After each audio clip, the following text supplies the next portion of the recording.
मी आणि माझ्या मैत्रिणी मेच्या सुट्टीत गेलो होतो मालवणला फिरायला.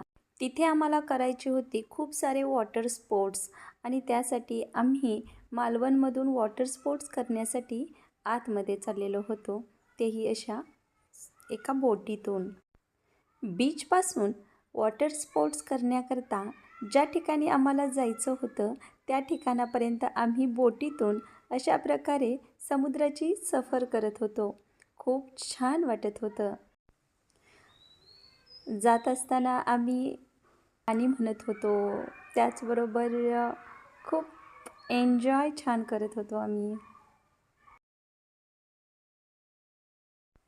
आम्ही खूप काही स्पोर्ट्स केले.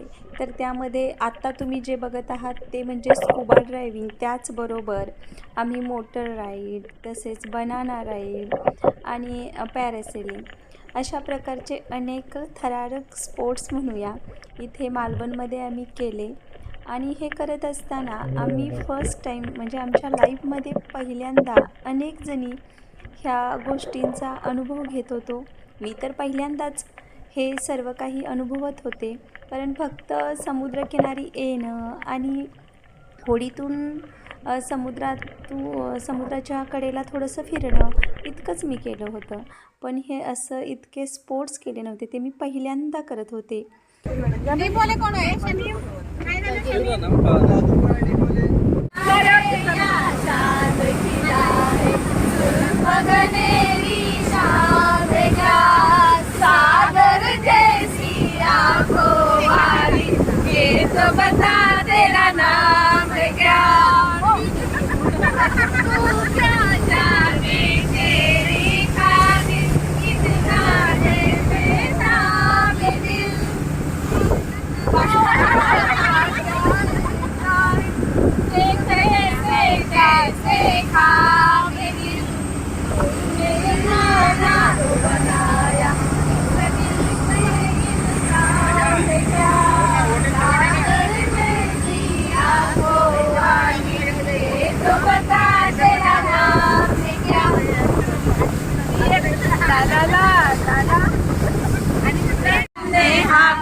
यानंतर आम्ही चाललो होतो ते म्हणजे म्हातारीची चूळ आणि नेवती लाईट हाऊस हे पॉईंट्स बघायला.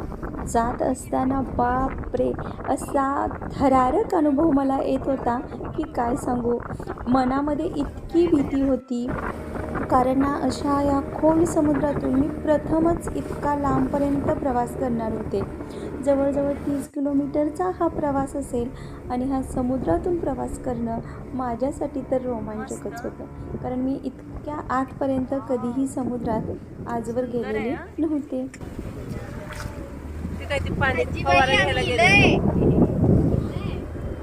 आला आला आला तेवढंच हो घेऊया की जरा. चला हो पाटील मॅडम थोडा फवारा घेऊ. थोडं 1 2 3 स्टार्ट.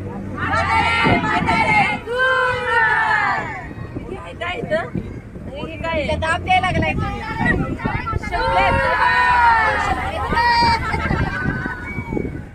फवारा तो.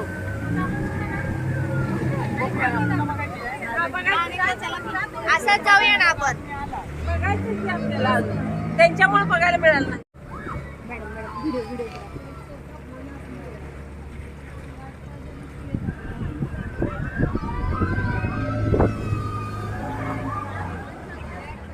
मी भिजणार का नाही ना. नको लांबूनच बघूया ना आपण. आधी बघूया आपण जरा थांबू द्या. आजी आजी चूळ बरा ना आम्ही इलय जोराची लाट गेली की येते. तुम्ही दाब देऊ नका भरत नाही. बारकी बारकी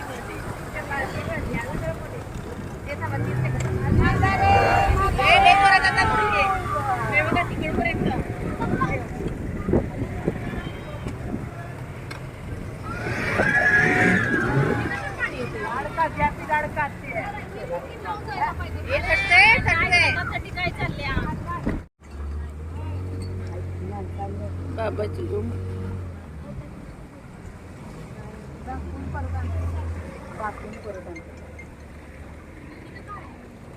बाबांची गृह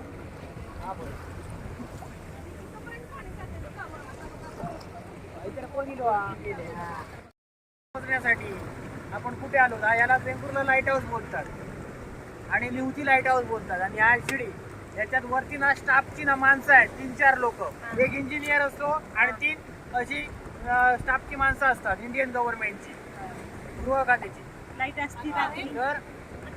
तर राशन पाणी येते तिथेच बोट लागते आणि त्यांना घेऊन जाते. जर इमर्जन्सी काय असलं तर वरती एक हेलिपॅड आहे, त्या हेलिपॅडद्वारे हे करते, त्यांना घेऊन जाते. वादळ आलं काय आलं तर. आणि ही जी घरं आहे ही जी लाईनमध्ये सगळी घरं दिसते ही इंडियन गव्हर्नमेंटच्या काळात बांधलेली आहे. फक्त लाईट हाऊस आहे तोच फक्त इंग्रजांच्या काळात बांधलेला आहे, ब्रिटिशांच्या काळात बांधलेला आहे. ही जी घरं आहेत 1993च्या घरात त्यांना स्टाफसाठी बांधली होती. घराकडे काय हा बोल बोल बोल बोल. आणि लाईट हाऊस येतोय आयाबाद नाही आता.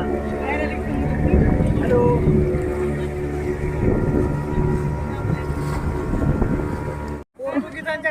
पोर्तुगीजांच्या काळातील लाईट हाऊस आहे, पोर्तुगीज स्ट्रक्चरवाला. ज्यावेळी वास्को दा गामा गोव्यामध्ये आला त्याच्यानंतर हा लाईट हाऊस बांधला गेलेला आहे. यालाच बोलतात ओल्ड लाईट हाऊस. समजलं.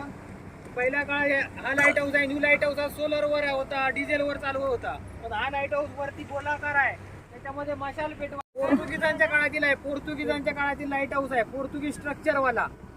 ज्यावेळी वास्को दा गामा गोव्यामध्ये आला त्याच्यानंतर हा लाईट हाऊस बांधला गेलेला आहे. यालाच बोलतात ओल्ड लाईट हाऊस. समजलं. पहिल्या काळात हा लाईट हाऊस आहे. न्यू लाईट हाऊस हा सोलरवर होता, डिझेलवर चालू होता. पण हा लाईट हाऊस वरती गोलाकार आहे, त्याच्यामध्ये मशाल पेटवा. रोडलं बांधकाम नाहीये बघा. CST वगैरे स्टेशन बघा, महानगरपालिका त्या काळातलं.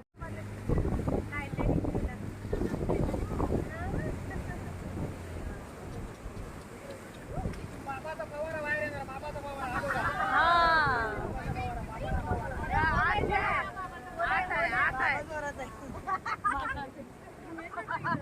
बाबाचा पवार आता बघा, लक्षात घ्या पाणी आलं एवढं.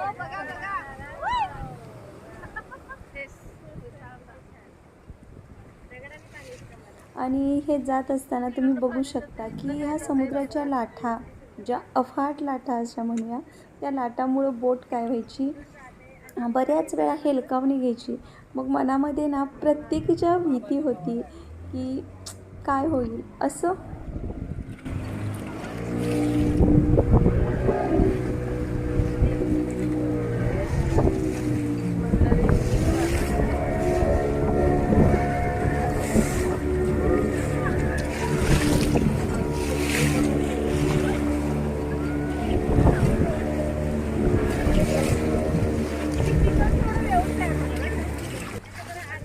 खरंच हे लाईट हाऊस ना इतक्या समुद्रामध्ये त्यावेळच्या पोर्तुगीजांनी कसं बांधलं असेल बरं.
असं हे लाईट हाऊस आहे.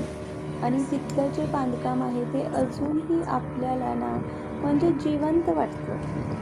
आणि आपल्याला दाद द्यावी वाटते की त्यावेळच्या कारागिरांना समुद्रामध्ये अशा खडकावरती हे लाईट हाऊस बांधलेलं आहे. खूप छान असा अनुभव येतो.